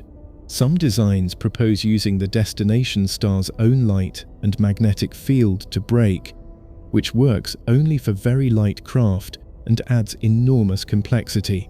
So even the most optimistic near-term interstellar concept is a camera flying past at a speed that gives it hours of useful observation before the target is behind it forever. Nothing about that is a round trip, and nothing about it was ever meant to be. There is a way of measuring our progress that puts the interstellar gap in perspective, and it is not encouraging. In nearly 50 years, our fastest departing craft has covered roughly 1/5000th of the distance to the nearest star. Everything humanity has ever launched, combined, has covered a distance that on a map of the local stellar neighborhood would not be visible as anything but a point at the center. We have not made a start on the crossing, and we have demonstrated that things can be thrown, and thrown well, and that the throwing does not get you appreciably closer to anywhere. There is a proposal that sidesteps the speed problem entirely, and it deserves naming because it changes the question rather than answering it. Build a craft large enough and self-sufficient enough that the crossing does not need to fit inside a lifetime, and let generations live and die aboard while it coasts. Nobody who leaves arrives. The people who arrive were born in transit and have never seen a sky. That approach makes the trip possible in principle at speeds we can nearly imagine, and it does so by giving up the return completely and by asking questions about consent and purpose that no amount of engineering answers. The maintenance problem in those designs is the part that rarely gets its due. A machine that must function without resupply for centuries has to repair itself, including repairing the tools that do the repairing, from raw materials carried at launch or gathered from nothing. No human artifact has ever operated at that standard for even a fraction of the required time. Our longest-running spacecraft is approaching 50 years and is dying by inches as its power source decays. Setting the speed problem aside entirely, the durability requirement alone is a wall we have no experience of climbing. The power problem sits underneath every interstellar proposal, and it is rarely stated as bluntly as it deserves. Accelerating even a modest craft to a few percent of light speed requires energy comparable to a significant fraction of what a large country generates in a year. And that is for a one-way trip with no braking. Double it to stop, and double it again to come back. The energy is not forbidden by any law, and there is nowhere to get it at that concentration with anything we can currently build. Which is why every serious design either shrinks the payload to almost nothing or leaves the energy source as a line on a diagram. There is a reason the outer probes were launched when they were, and it is a good closing example of how much depends on timing rather than capability. The outer planets happened to be arranged in the 1970s so that a single craft could pass from one to the next, taking a speed boost at each, and that arrangement occurs roughly once in every 175 years. Miss it, and the same trip requires vastly more fuel or does not happen at all. Our fastest departing objects exist because someone noticed a door opening and built a machine in time to go through it. There is a way to see which is which, and it does not require any new technology at all. Space is already full of things that travel enormous distances, and some of them come back on their own, while others never will. And the difference between those two groups has nothing to do with engines or fuel or intent. It is a matter of the shape of the path and how fast the thing is moving along it. Look at what separates a returner from a departer out there, and you can see exactly what returning actually requires. Halley's Comet comes back about every 76 years, and it has been doing so for at least 2,000 years of recorded sightings. Oumuamua came through once in 2017 and will never return. Neither of those facts is about engines or intention. The difference between a thing that comes back and a thing that does not is entirely the shape of its path and how fast it is moving along that path. And the line between the two shapes is sharp rather than gradual. Take the comet first. It rides a long stretched ellipse, falling in from far beyond Neptune, whipping around the sun close in, then climbing back out to the cold where it slows almost to a stop before the sun's gravity begins pulling it back down again. That is a closed path, and closed is the operative word. It has no exit. However far out the comet climbs, it remains gravitationally bound, and the return is not a decision or a maneuver, but a property of the shape. People have watched it arrive for centuries without knowing that is what they were watching, recording the same object again and again across generations, each sighting a lap of a track nobody could see. Oumuamua was different from the first measurements. Detected in 2017, it moved too fast for the Sun to hold, and its path was not an ellipse at all, but an open curve coming in from interstellar space, bending around our star and leaving on the far side. It was never bound to the Sun for a moment, not on the way in, not at closest approach, not on the way out. And it is the first confirmed object from another star system anyone has ever caught crossing ours. And by the time it was found, it was already leaving. 2 years later, a comet on the same kind of open path came through, arriving from elsewhere, passing once, departing for good. Both are gone. Neither is coming back. There is no orbit to wait out. The thing that separates them has a name: escape velocity, and it is a genuine threshold rather than a spectrum. Below a certain speed for a given distance, the path curves closed and the object is bound, however enormous its orbit. Reach that speed and the path opens, and the object leaves and does not return. A hair under the threshold, and you have a comet that comes back in 100,000 years, and a hair over, and you have a visitor that is gone for good. The same rock, the same sun, the same starting point, and two completely different fates decided by a fraction of a percent of speed. That is the tether in its most stripped down form. The difference between a curve that comes back and one that does not. And notice what the tether actually is here. No rope is involved here, and no fuel, and no signal. What holds the object is gravity plus a speed low enough for gravity to keep its grip. Everything we have discussed, the free return at the Moon, the transfer to Mars, the coasting of a probe past the last of the Sun's reach, is a question of which side of that threshold something sits on. So which shape is a crewed deep space mission on? The honest answer is whichever one its remaining fuel can still afford, and that is why every earlier constraint in this video matters so much. A ship is not permanently on a closed path or an open one. It converts between them by burning propellant, which is what all the fuel arithmetic was ever about. Arriving at Mars means shedding enough speed to be captured. Changing an open path into a closed one, leaving, means adding enough to break loose again. Every one of those conversions costs. And when the tanks are dry, the ship is locked into whatever shape it currently holds, forever, exactly like a comet. There is a real limit to how far the comparison carries, and I want to name it. A comet has no choice, and a ship does, which is precisely the difference fuel buys, and a well-provisioned craft can sit on whichever curve it wants at any moment.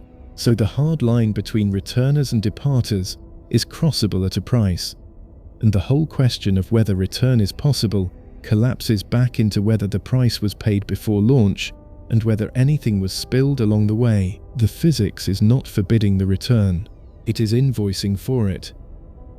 The comet has an ending of its own, which sharpens the point about what a closed path actually preserves.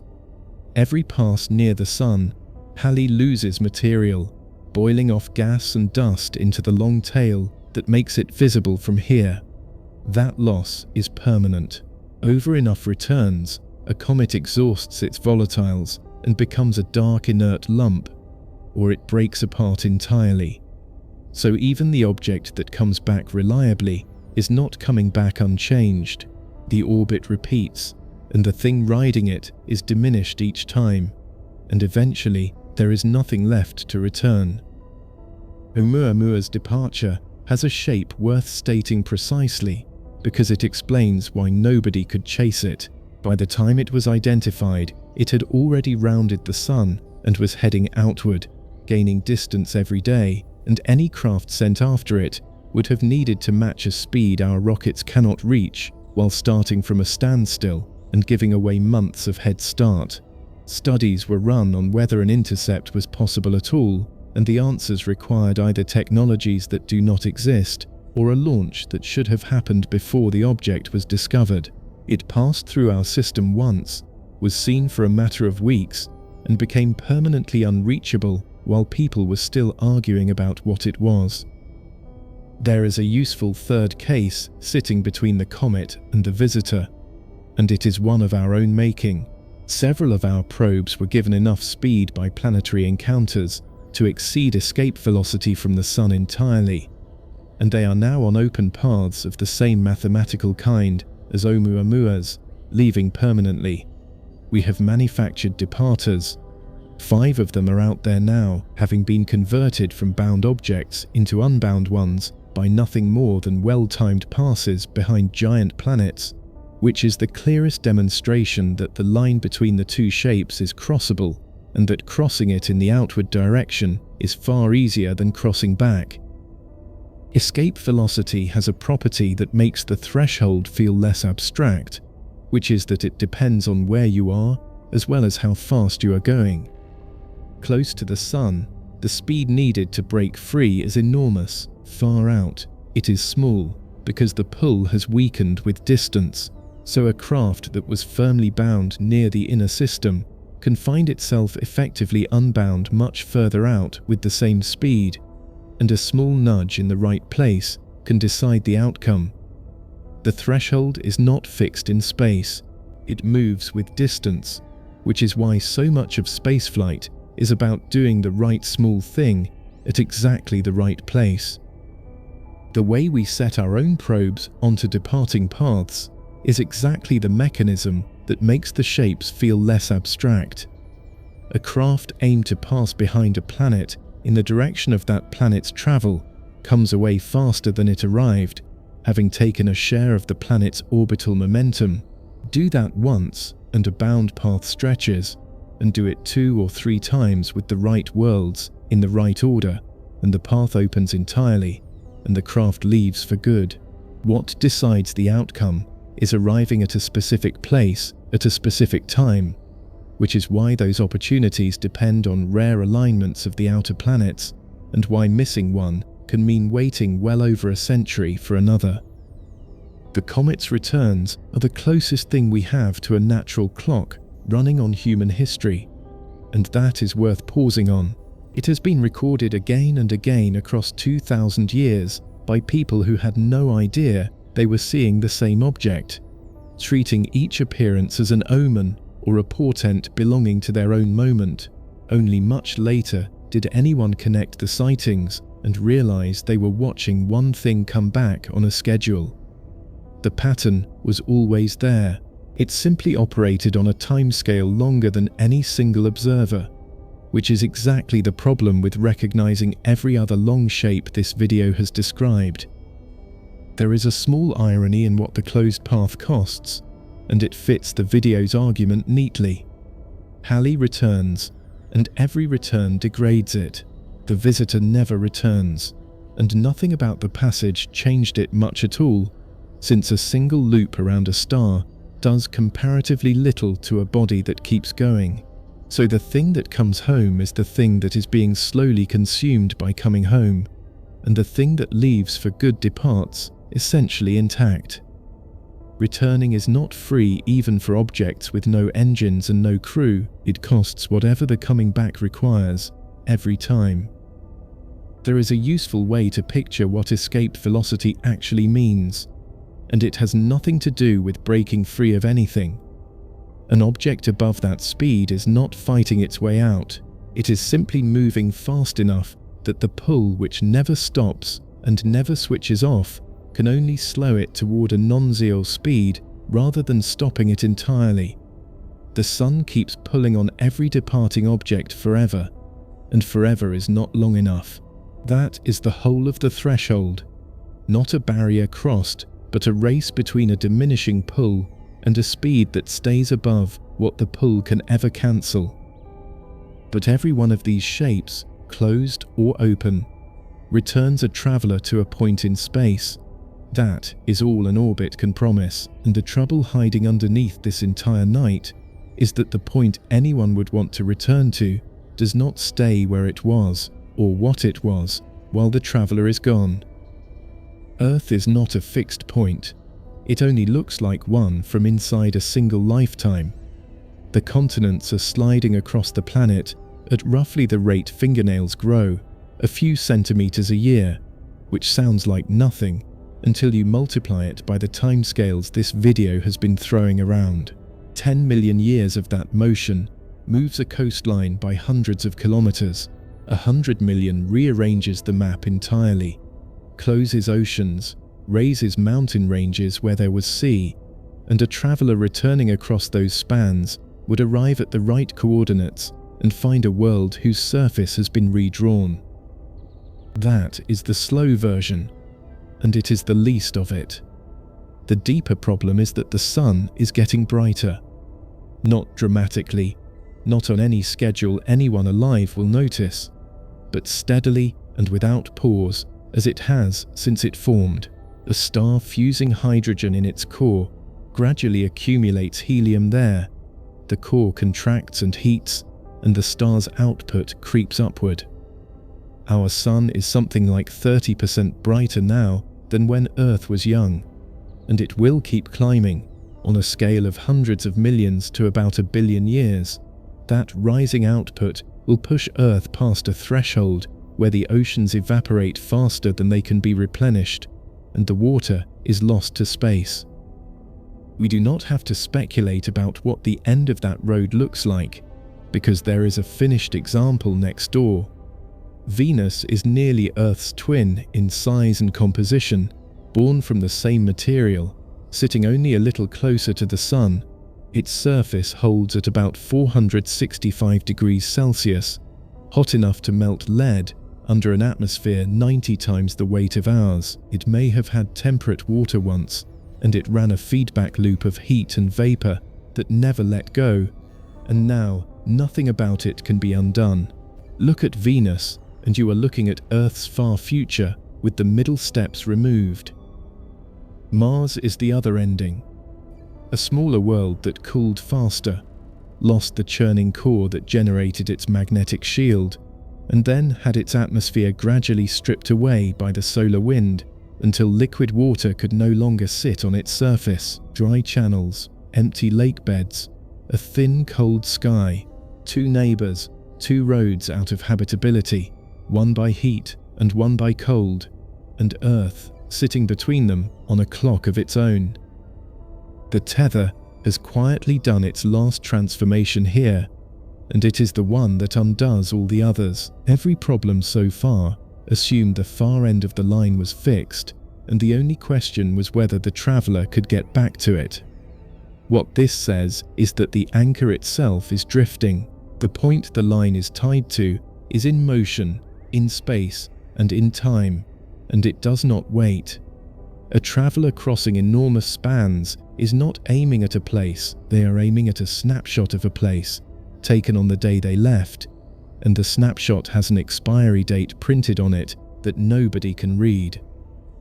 There is an important honesty here, and I will not stretch this further than it goes. On any human mission timescale, Earth is effectively unchanged. A Mars crew gone for 3 years comes home to the same coastlines, the same climate, the same world in every way that matters geologically.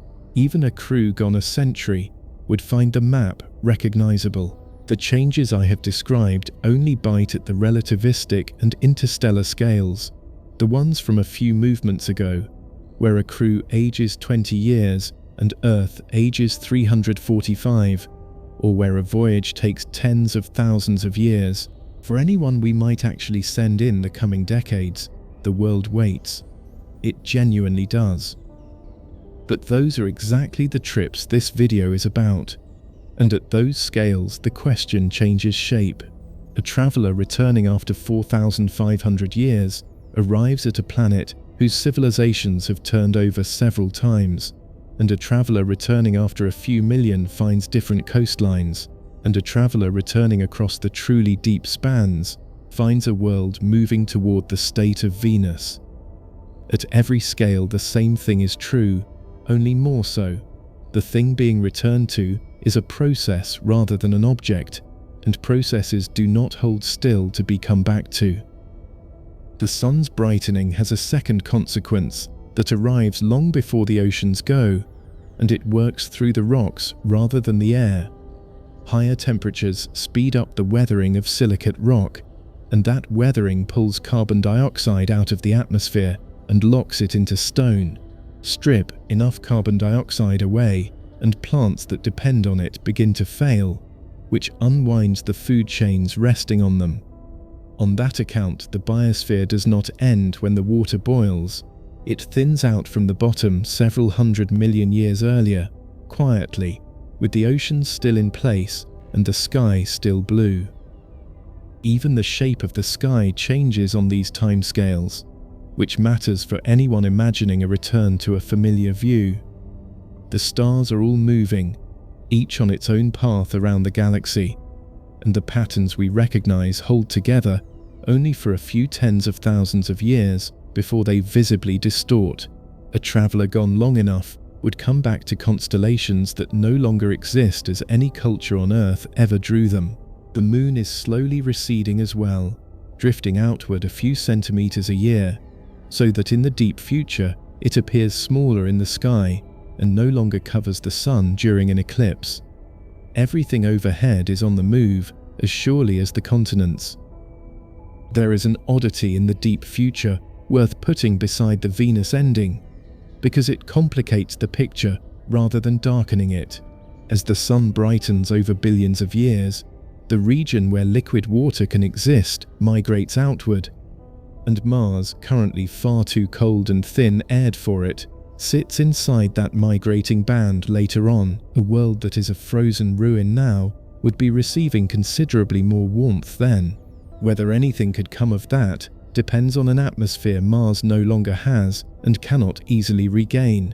So this is not a promise of a second Earth. It is a reminder that the whole system is in motion, and that habitability is a phase rather than a property. The most useful way to hold all this is to notice what kind of thing a world actually is. We speak about planets as objects, fixed and finished. The way we speak about stones, what they behave like, is processes, slow ones, running through phases the way a fire runs through fuel, with each phase lasting long enough to look permanent from inside a single life. Earth has been a frozen ball, and a hothouse, and an oxygen-poisoned world where most life died, and each of those states lasted for spans that dwarf all of human history. The world any traveler remembers is one frame of a film that never stops running. There is a version of this that applies at a scale short enough to matter to any real mission, and it is worth separating from the deep future. A crew gone 3 years returns to a world that has had an election or two, some technology they will not recognize, and people who have moved on in small ways from the version of them that left. That is an ordinary human experience, and every long deployment produces some of it. The thing this video is describing is that same ordinary experience, stretched by the physics until the quantitative difference becomes a qualitative one, and there is no clean point on the scale where the first becomes the second. And the sun's own ending sets the outer bound on all of this, and belongs in the picture, stated plainly and without drama. In roughly 5 billion years it will exhaust the hydrogen in its core, swell into a red giant large enough to swallow the inner worlds, and then shed its outer layers and settle into a slowly cooling ember. Whatever Earth is by then, it is not a place anyone returns to. That is the final version of the anchor not waiting, and it is the one certainty in a video full of maybes, sitting so far out that it has no bearing on any decision anyone will ever make, and is true regardless. The honest scale of concern for any real traveler sits far short of any of that, and it is worth naming so the picture stays proportionate. For a crew gone a few years, the world waits, and for a crew gone a century, The world is recognizable, and the people are not. And for a crew gone a few thousand years, the geography holds, and everything human about the destination has turned over completely. Only past that do the continents and the climate, and eventually the star itself come into play. The traveler's problem is almost never the planet. It is the far shorter clock of everything they actually cared about. Set against the human timescale, the reassuring version of all this is the one worth ending the movement on. The continents will look the same for as long as anyone reading this is alive, and for as long as their grandchildren are alive, and for a great many generations after that. Yet the coastlines on any map made tonight will be accurate for tens of thousands of years. What this movement describes is not a threat approaching. It is a property of the destination that only becomes visible when the traveler's clock and the world's clock come apart, which takes either enormous speed or enormous time, and almost nothing anyone will actually do involves either. There is one more moving part in the sky worth naming, since it changes the view rather than the world. Our whole system is orbiting the center of the galaxy, carrying every planet with it at enormous speed, completing one lap in something like 230 million years. So a traveler thinking about coming back to a fixed location is mistaken in a deeper way than the continents suggest. There is no fixed location. Earth will not be anywhere near where it is tonight, in any absolute sense, and neither will the sun, and the coordinates that mean home are defined entirely by objects that are all in motion together, which means that past a certain distance out, the question we have been asking all night quietly changes. It stops being how difficult the trip home would be, how much fuel, how many years, how much bone lost and radiation absorbed. Still it becomes whether the trip home is a thing that exists at all, whether there is any coherent destination on the far end of the return. And that is a different kind of question, with a different kind of answer. There is a place out there where the sun stops being in charge. It has a name, the heliopause, and it is the outer wall of the bubble the sun blows around itself with its own outflowing wind of charged particles. Inside that bubble, everything is shaped by our star. Beyond it lies the material between the stars, the thin gas and dust and magnetic fields belonging to the galaxy rather than to us. Voyager 1 crossed that wall in 2012, and the instruments aboard registered the change in the surrounding particles cleanly, the density jumping as it left the sun's territory and entered the galaxies. Past that line, every idea this video has leaned on stops applying, and they stop in order. There is no free return geometry out there, because a free return needs a large nearby world to swing around and Earth to still be effectively close, and neither condition survives past the outer planets, and there is no alignment to wait for, because the alignments that open transfer doors are properties of worlds orbiting close to the sun on regular schedules, and nothing out there is orbiting anything on a schedule that matters. There is no signal worth waiting on, because a full day of light each way makes conversation impossible, and the delay only grows, and there is no closed orbit to ride home, because a craft moving above escape velocity through interstellar space is on an open path by definition, and open paths do not come back. The return does not become expensive out there. It stops being the kind of thing that could be attempted.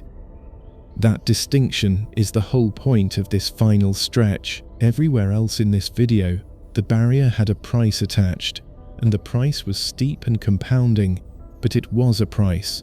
Beyond the heliopause, with empty tanks, there is nothing to buy. No amount of money converts an open path into a closed one without propellant, and propellant is exactly what a craft out there does not have. Voyager is the proof standing in front of us. It carries no fuel to stop with, no engine that could reverse it, and it will keep drifting outward at 17 kilometers a second for millions of years. and it will not approach any star closely in all that time. Instead, it will simply travel in a direction it was pointed in the 1970s by a gravitational nudge from a planet, holding that course until something eventually happens to it that nobody will be around to see. The tether, in its final form before this ends, is a line trailing loose behind a ship with nothing on the far end of it. Not stretched and not strained. Nothing about it has been cut, simply unattached, drifting alongside, still there and connected to nothing, which is somehow worse than being severed. Nothing is pulling and nothing is holding. The line has become an object the ship happens to be carrying, rather than a connection to anywhere.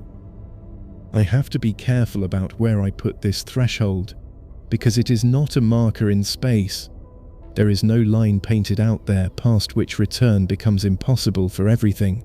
The heliopause is a boundary in the physics of particles and fields, not a wall against travel, and the real threshold is set by what a ship carries.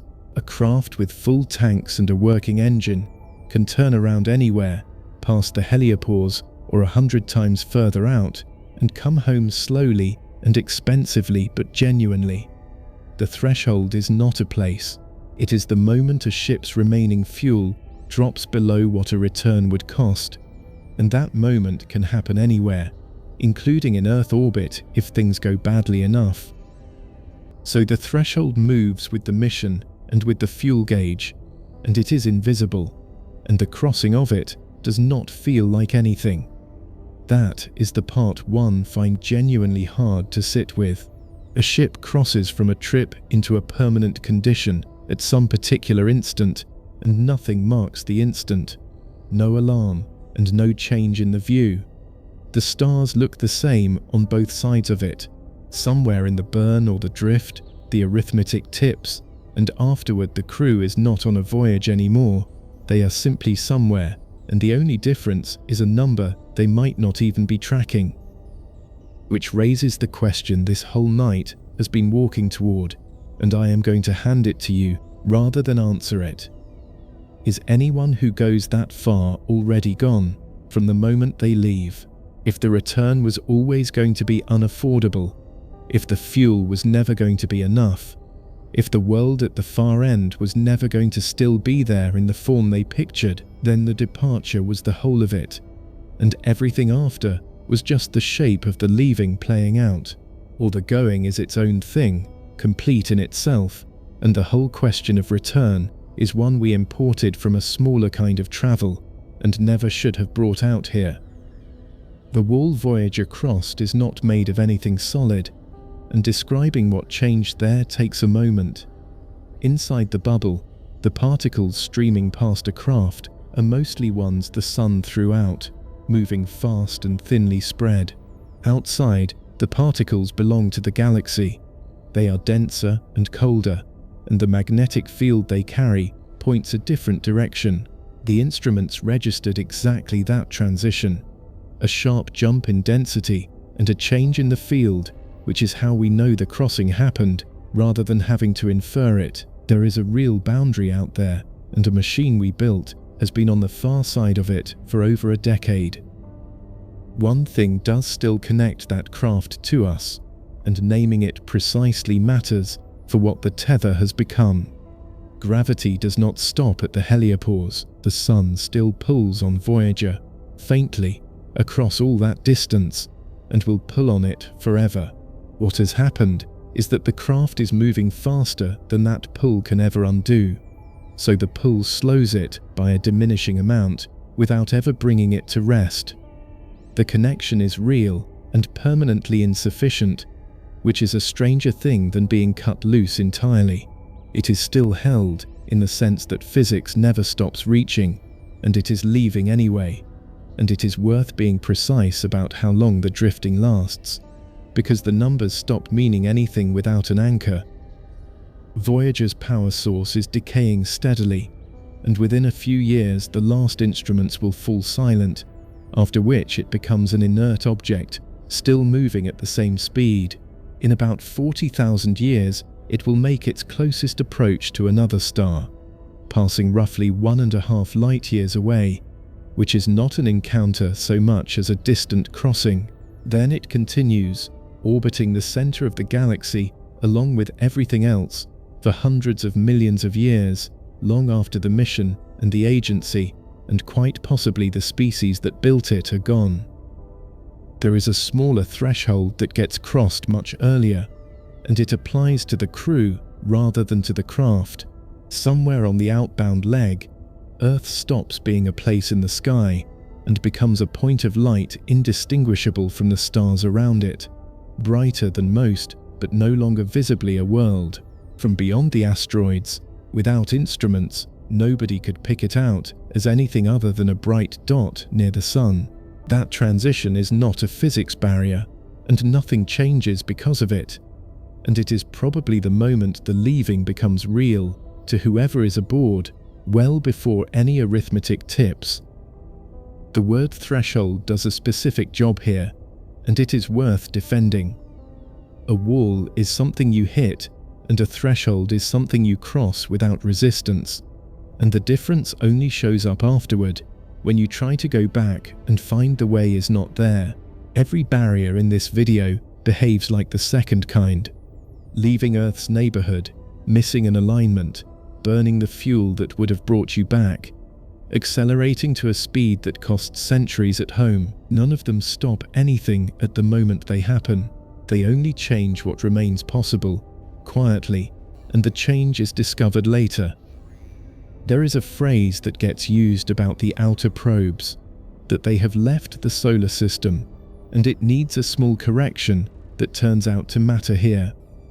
They have left the bubble of the sun's wind, which is a real boundary and the one the instruments detected, yet they have not left the sun's gravitational reach, and by some definitions, the system extends far beyond them, out to a distant shell of icy bodies, still faintly bound to our star, which Voyager will take tens of thousands of years to pass through.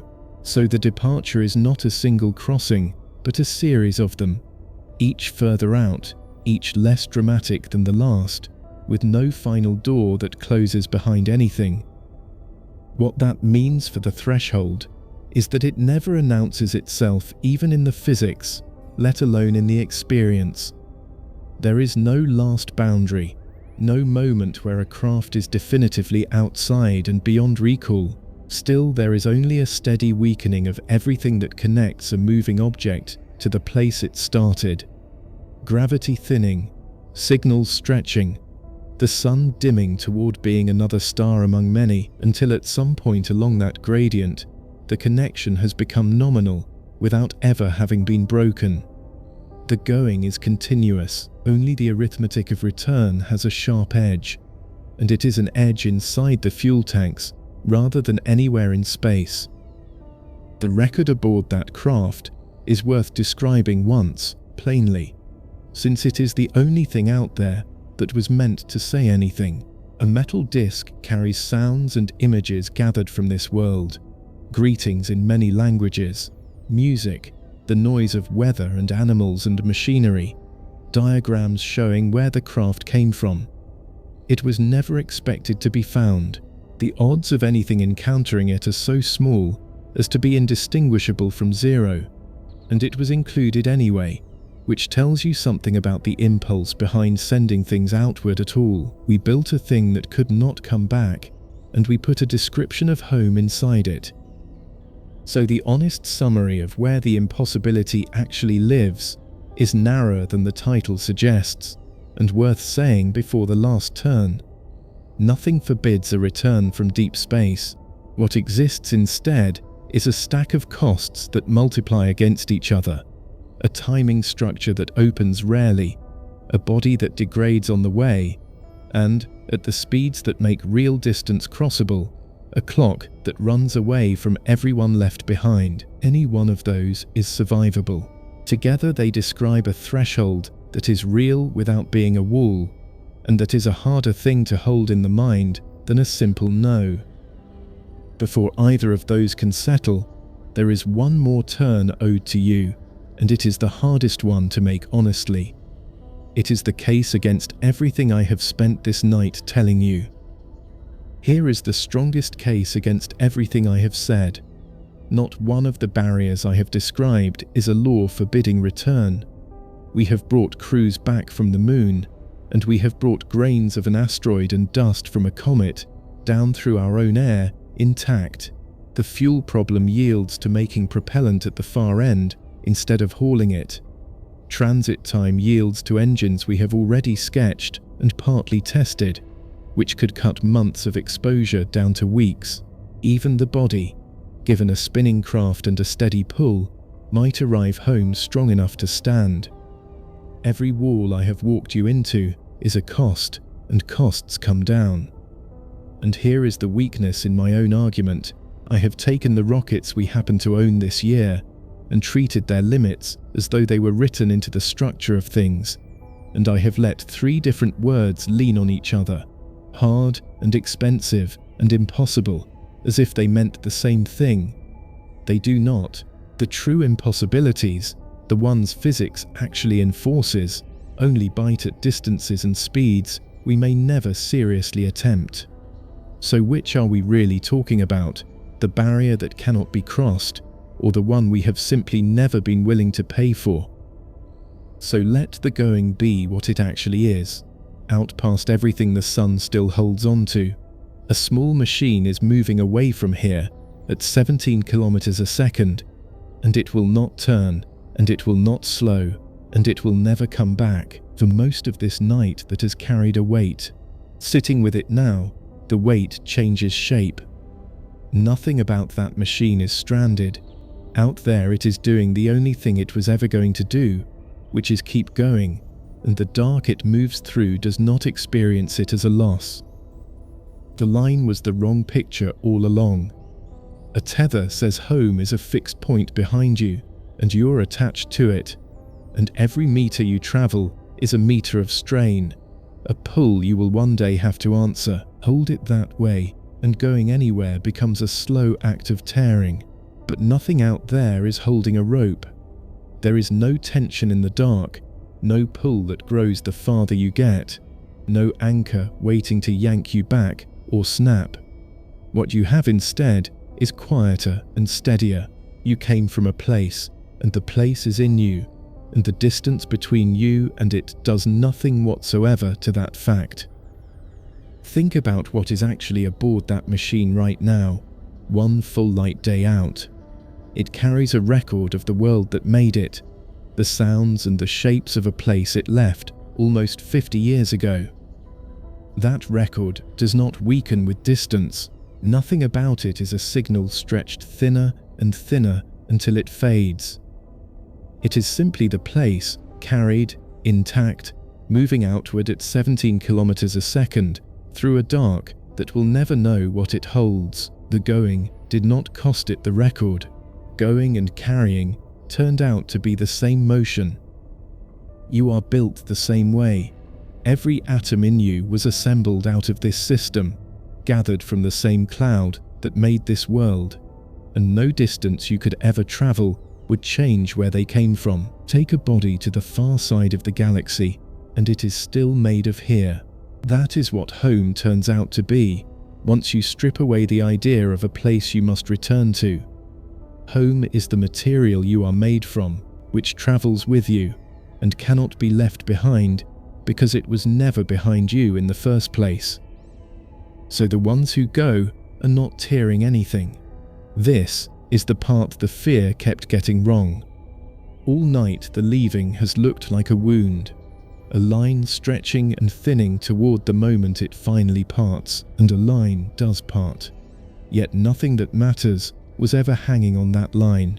The place goes with the traveller, in their bones and their water and their memory, and the world they left goes on turning without needing anyone to come back and confirm it. There is a stillness in that, if you let it settle.